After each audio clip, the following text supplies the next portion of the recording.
मराठी, सकारात्मकतेचा शिलेदार। पुसदमध्ये गॅस एजन्सींच्या मनमानी कारभाराचा फटका। घरगुती गॅसचा कृत्रिम तुटवडा, नागरिक त्रस्त। पुसद शहरात घरगुती गॅस सिलेंडरच्या वितरणात होत असलेल्या अनियमिततेमुळे नागरिकांना मोठ्या त्रासाला सामोरे जावे लागत आहे। गॅस एजन्सींच्या मनमानी कारभारामुळे शहरात कृत्रिम तुटवडा निर्माण झाल्याची तक्रार सर्वसामान्यांकडून होत आहे। शहरातील अनेक भागांमध्ये गॅस सिलेंडर मिळवण्यासाठी नागरिकांना पहाटेपासूनच रांगा लावाव्या लागत आहेत। काही ठिकाणी तर नागरिकांना रात्रभर एजन्सीच्या गोदामासमोर थांबावे लागत असल्याचे चित्र दिसून येत आहे। कडक उन्हात महिलांनाही तासनतास उभे राहावे लागत असून यामुळे नागरिकांची मोठी हेळसांड होत आहे।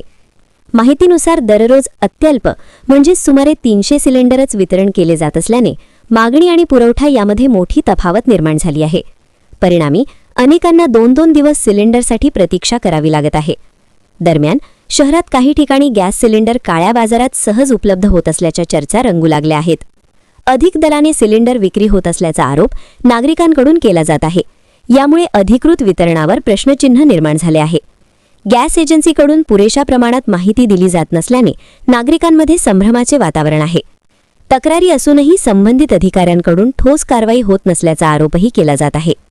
नागरिकांनी प्रशासनाकडे तात्काळ लक्ष देण्याची मागणी केली असून गॅस वितरणाची पारदर्शक व्यवस्था करावी, काळा बाजार थांबवावा आणि नियमित पुरवठा सुनिश्चित करावा अशी मागणी जोर धरत आहे। प्रशासनाने या गंभीर प्रश्नाकडे त्वरित लक्ष देऊन नागरिकांना दिलासा द्यावा अशी अपेक्षा व्यक्त होत आहे।